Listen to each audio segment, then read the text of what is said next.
तू सवाल तो पूछ, हक है तेरा, फर्ज है तेरा। किसी की खैरात, किसी का एहसान नहीं तुझ पर, मगर शर्त है अंदाज़े बयां हो बेखौफ, अंदाज़े बयां हो स्पष्ट, अंदाज़े बयां हो बेबाक। हां, उस लफ्ज को याद रखो, अंदाज़े बयां हो बेबाक।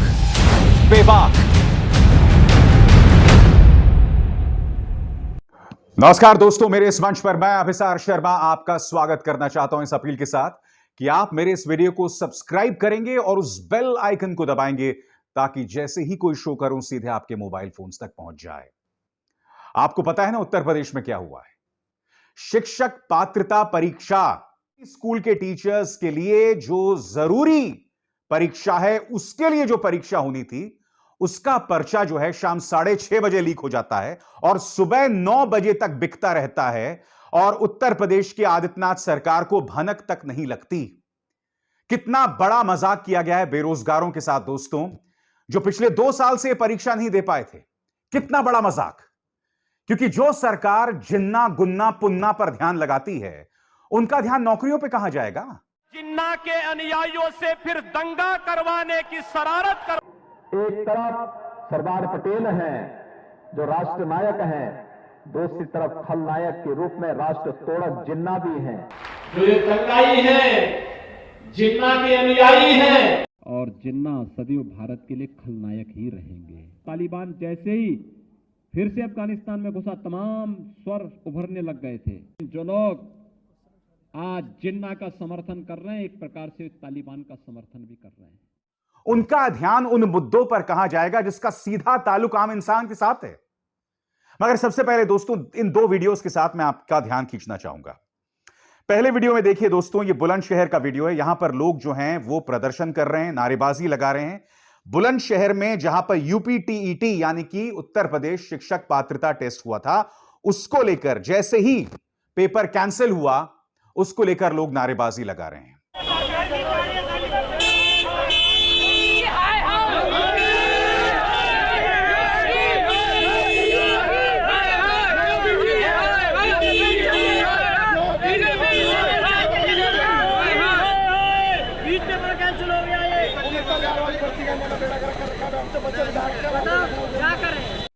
इस भीड़ के आक्रोश को समझिए दोस्तों। 2 साल तक इनके पास कोई मौका नहीं था और अब प्रशासन की लापरवाही, आपराधिक उदासीनता के चलते आज उन्हें इस नर्क का सामना करना पड़ रहा है। मुख्यमंत्री आदित्यनाथ, आपका तो सारा ध्यान जिन्ना पर है। बताइए ना, आप तो 1947 में पहुंचे हुए हैं, कृपया 2021 में आइए, देखिए क्या हो रहा है। दोस्तों, आज इस कार्यक्रम में मैं आपके सामने उन शहरों का पर्दाफाश करूंगा जो इसके लिए जिम्मेदार हैं। मगर उससे पहले मैं आपका ध्यान खींचना चाहूंगा दोस्तों गुजरात की तरफ। 600 पद, ग्राम रक्षा दल के 600 पद के लिए लोगों को बुलाया जाता है। वीडियो देखिए दोस्तों, जानवरों की तरह बर्ताव किया जा रही है। देखिए भीड़ जैसे कि बकरियां हैं और इन्हें हाँक कोई गडरिया रहा है। देखिए ये लोग ग्राम रक्षा दल के 600 पदों के लिए परीक्षा देने आए। और आप जानते हैं दोस्तों, इनको प्रतिदिन कितने रुपए मिलेंगे अगर इनका सिलेक्शन हो जाता है? प्रतिदिन मिलेगा 230 रुपए और ज्यादा से ज्यादा 6000 रुपए मिलेंगे। और देखिए इनके साथ पुलिस मार रही है इन्हें बुरी तरह से। वहां जो इंतजामिया है वो उन्हें लाठियों से पीट रहा है। और ये कहां हो रहा है मैं आपको बताता हूं। ये हो रहा है बनासकांठा, गुजरात में। वो गुजरात मॉडल जिसकी दुहाई देकर मुख्यमंत्री से नरेंद्र मोदी जो है प्रधानमंत्री बने थे देश की सेवा करने के लिए। ये देखिए दोस्तों, ये है हकीकत आपके सामने गुजरात मॉडल की। बेबसी देखिए, डेस्परेशन देखिए वहां लोगों की। आपके सामने ये डेस्परेशन बता रहा है, गुजरात मॉडल की हकीकत का पर्दाफाश कर रहा है। मैं निशब्द हूं कि आज की तारीख में बेरोजगारों को लेकर, चाहे उत्तर प्रदेश हो चाहे गुजरात, सरकार का जो रवैया है वो बहुत ही शॉकिंग है। मगर मैं शुरुआत उत्तर प्रदेश के साथ करना चाहूंगा दोस्तों, और आपके सामने कुछ सवाल करना चाहूंगा। क्या आप जानते हैं 5 लाख रुपए में वो पेपर खरीदा गया था जो लीक हो जाता है 6:30 बजे मथुरा में। सुबह 9 बजे तक लगातार वो बिकता रहता है और प्रशासन को भनक नहीं पड़ती। कितने शर्म की बात है दोस्तों, मैं आपके सामने वो पेपर पेश करना चाहता हूं जो लीक हुआ। ये देखिए दोस्तों, आपके स्क्रीन पर वो पेपर जो लीक हुए और नाइंसाफी हुई उन 21 लाख लोगों के साथ जो वो परीक्षा देने आए थे। आपके सामने दैनिक भास्कर का ये पूरा तस्वीर वो बता रहे हैं कि ये पेपर कैसे लीक हुआ। तारीख 27 नवंबर शाम 6:30 बजे मथुरा में पर्चे की फोटो खींची जाती है दोस्तों, फोटो खींची जाती है और 5 लाख रुपए में शामली का एक गिरोह जो है वो खरीद लेता है। आज मैं एक सवाल पूछना चाहता हूं, 5 लाख रुपए में एक गिरोह उसे शामली में खरीद लेता है और मथुरा में उस पेपर को खींचा जाता है मोबाइल के जरिए, उसकी फोटो। प्रशासन क्या कर रहा था? यह तो सरकारी लॉकअप में होगा ना पेपर, फिर यह लीक कैसे हुआ?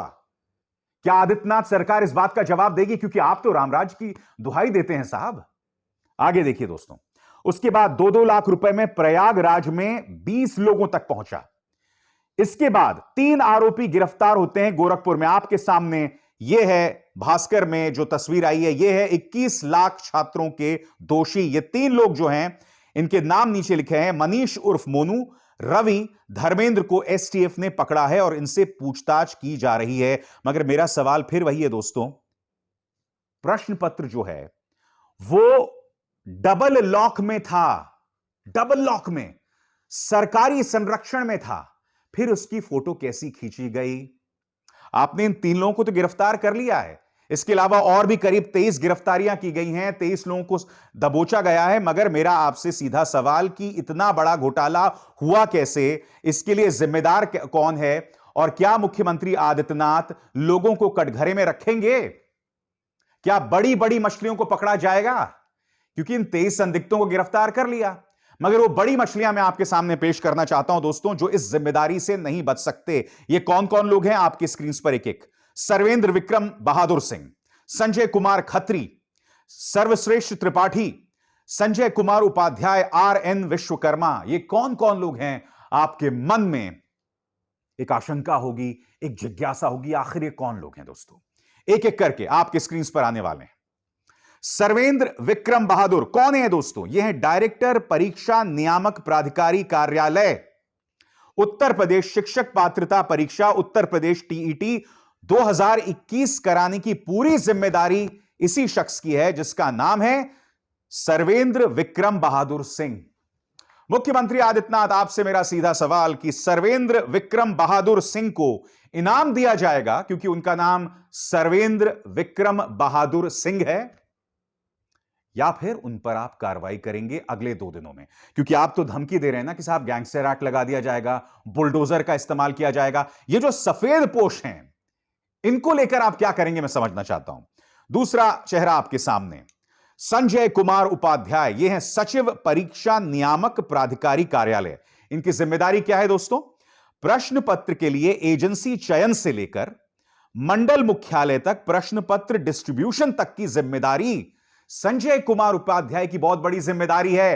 परीक्षा को कैसे लोगों तक पहुंचाया जाए, प्रश्न पत्र को कैसे लोगों तक पहुंचाया जाए, यह उपाध्याय जी की जिम्मेदारी है। तो मेरा सीधा सवाल, उपाध्याय जी को जवाबदेह बनाया जाएगा या नहीं मुख्यमंत्री जी?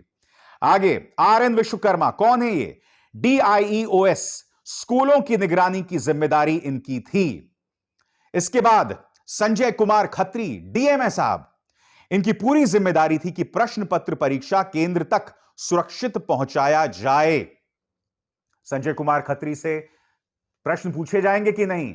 और इसके बाद आपकी स्क्रीन पर सर्वश्रेष्ठ त्रिपाठी SSP हैं इलाके के, यानी कि सुरक्षा का पूरा जिम्मा सर्वश्रेष्ठ त्रिपाठी जी हैं, उनका जिम्मा है। यह मैं समझना चाहता हूं, त्रिपाठी जी आप सर्वश्रेष्ठ कहां से हो गए? कोषालयों में रखे प्रश्न पत्रों की सुरक्षा की जिम्मेदारी पुलिस की होती है। तो मेरा प्रश्न आपसे सीधा कि आखिर जिम्मेदारी इन 5 लोगों की तय की जाएगी या नहीं? और सबसे बड़ी जिम्मेदारी दोस्तों, यह शख्स जो आपके स्क्रीन पर आने वाला है, डॉक्टर सतीश द्विवेदी, जो कि बेसिक शिक्षा मंत्री हैं, जवाबदेही तय की जाएगी। क्या डॉक्टर सतीश द्विवेदी को उनके पद से हटाया जाएगा? बताइए साहब, जवाबदेही तो तय की जानी चाहिए ना। क्योंकि देखिए बहुत बड़ी बड़ी बातें आप लोग कर रहे थे कि किस तरह से टाइम मैगजीन ने हमारी तारीफ की है, मुख्यमंत्री आदित्यनाथ की तारीफ की है। ये देखिए, कम से कम अगर आप वाकई एक एडमिनिस्ट्रेटर हैं तो तुरंत माननीय डॉक्टर सतीश द्विवेदी को उनके पद से बर्खास्त कीजिए। डर किस बात का है? मैं आपको बता दूं दोस्तों, विपक्ष इनको आड़े हाथों ले रहा है। क्या कह रहे हैं अखिलेश यादव आपके स्क्रीन पर? उत्तर प्रदेश टीईटी 2021 की परीक्षा का पेपर लीक होने की वजह से रद्द होना 20 लाख बेरोजगार अभ्यर्थियों के भविष्य के साथ खिलवाड़ है। भाजपा सरकार में पेपर लीक होना, परीक्षा व परिणाम रद्द होना आम बात है। उत्तर प्रदेश शैक्षिक भ्रष्टाचार के चरम पर है। बेरोजगारों का इनकलाब होगा, 22 में बदलाव होगा। प्रियंका गांधी वाड्रा क्या कह रही हैं आपके स्क्रीन पर? भर्तियों में भ्रष्टाचार, पेपर आउट ही भाजपा सरकार की पहचान बन चुका है। आज उत्तर प्रदेश टीईटी का पेपर आउट होने की वजह से लाखों युवाओं की मेहनत पर पानी फिर गया। हर बार पेपर आउट होने पर मुख्यमंत्री आदित्यनाथ जी की सरकार ने भ्रष्टाचार में शामिल बड़ी मछलियों को बचाया है, इसलिए भ्रष्टाचार चरम पर है। विपक्ष तो सही कह रहा है ना, जब भी भ्रष्टाचार हुआ है तो आपने बड़ी मछलियों को बचाया है। दोस्तों, कई वीडियो सामने उभर कर आए हैं जिसमें जो अभ्यर्थी हैं जो वहां पहुंचे थे रो रहे हैं, बिलख रहे हैं।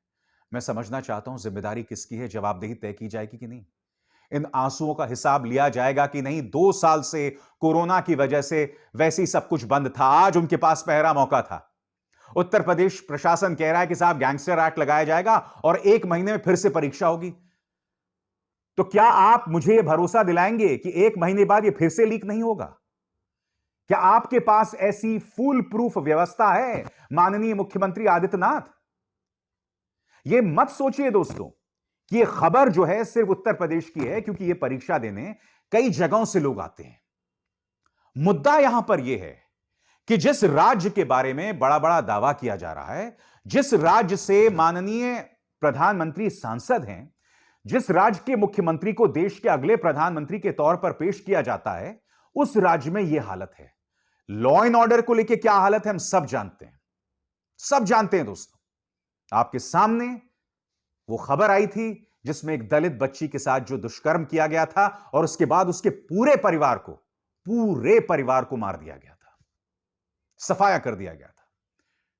ढेरों ऐसी मिसालें हैं दोस्तों, रोज एक एक इस तरह की मिसाल उत्तर प्रदेश से आती है जो कि शर्मसार कर रहा है उत्तर प्रदेश को, शर्मसार कर रहा है योगी आदित्यनाथ के सरकार को। और दुख की बात यह है दोस्तों कि कोई भी मीडिया चैनल जो है सवाल नहीं पूछने वाला। ये सवाल जो आज मैं अपने मंच पे आपके सामने रख रहा हूं, और आप जानते हैं क्यों? क्योंकि पत्रकारिता का फर्ज ही होता है आम जनता के मुद्दों को सामने लाए। मैं दावे के साथ कह सकता हूं कि आज फिर से कमेंट सेक्शन में कुछ कीड़े मकोड़े आ जाएंगे और वो गाली गलौज करेंगे,